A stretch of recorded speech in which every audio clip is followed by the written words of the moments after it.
Salut les chéris, aujourd'hui nous allons aborder un sujet de fond, vraiment un sujet grave qui nécessite qu'on y réfléchisse, un sujet très important et qui je pense dans les mois à venir va avoir une vraie place au sein des débats politiques. Mais non, je déconne! Non, plus sérieusement, aujourd'hui nous allons parler des comptines pour enfants, mais attention, vous allez voir quand même que sous leurs airs innocents, il y a 2-3 petites choses auxquelles vous devriez faire attention. Alors, on en parle de ces comptines? Donc les comptines pour enfants, ce sont d'abord des textes, des histoires qui sont racontées, donc ça permet à l'enfant de développer son vocabulaire, de développer son imaginaire, et c'est en général quelque chose qu'on utilise pour éveiller les enfants, pour les stimuler, pour les aider dans leur construction, dans la personnalité, etc. Mais plus qu'un long discours, moi ce que je vous propose aujourd'hui c'est de faire un petit exercice pratique. Donc je vais prendre certaines comptines, on va lire les textes ensemble et puis on va voir un petit peu ce que ça donne. Donc voilà, donc je vais commencer par Il était un petit navire, qui est une comptine assez classique, donc je lis. Donc il était un petit navire qui n'avait jamais navigué, voilà, très bien. Il partit pour un long voyage sur la mer Méditerranée. Donc pour l'instant ça s'annonce plutôt pas mal, hein, c'est un peu la croisière s'amuse, tout ça, c'est sympa. Donc c'est là que par contre ça commence à se gâter. Donc au bout de 5 à 6 semaines, les vivres vinrent à manquer, un petit peu la loose, et on tira à la courte paille pour savoir qui serait mangé. Alors là je dis stop. Ah bah oui, je dis stop, parce que là c'est quoi le message que tu donnes à ton gamin? Bah si t'as faim, bouffe ton voisin. Et puis bah tant qu'on y est, t'as un petit creux mon chéri? Bah prends un Twix, 2 doigts coupe fin. Pour moi c'est pas possible, on peut pas laisser passer ça, parce que si ça continue, tu pourras même plus te balader en sandales. Bah oui, il risquerait de prendre tes orteils pour des knacky balls. Apéro! Bon, vous allez me dire, c'est sûrement un exemple un petit peu exagéré, il doit y avoir d'autres comptines qui sont un peu plus bon enfant.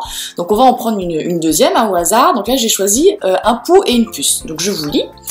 Une puce, un pou assis sur un tabouret, jouer aux cartes, la puce perdait. Bon, la puce en colère attrapa le pou, le jeta par terre, lui tordit le cou. Madame la puce, qu'avez-vous fait là? J'ai commis un crime, un assassinat.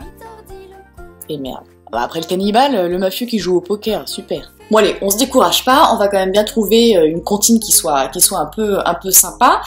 Donc là j'ai pris l'empereur, sa femme et le petit prince, hein, c'est plutôt mignon, donc je commence. Donc lundi matin, l'empereur, sa femme et le petit prince sont venus chez moi pour me serrer la pince. Mais comme j'étais partie, le petit prince a dit, puisque c'est ainsi, nous reviendrons mardi. Mardi matin, l'empereur, sa femme et le petit prince sont venus chez moi pour me serrer la pince, mais comme j'étais partie, le petit prince a dit, puisque c'est ainsi, nous reviendrons mercredi. Ah oui, donc en fait ça continue comme ça et on fait tous les jours de la semaine, quoi. Bon alors moi quand je lis ça, en fait j'ai 2 questions qui me viennent à l'esprit. Donc la première on est bien d'accord, hein, entre vous et moi, le petit prince qui passe en permanence chez moi pour me voir, c'est mal Harry, non? Hein? Ah non, bon. Et la deuxième, y a que moi qui pense que c'est un psychopathe, le mec, quand même.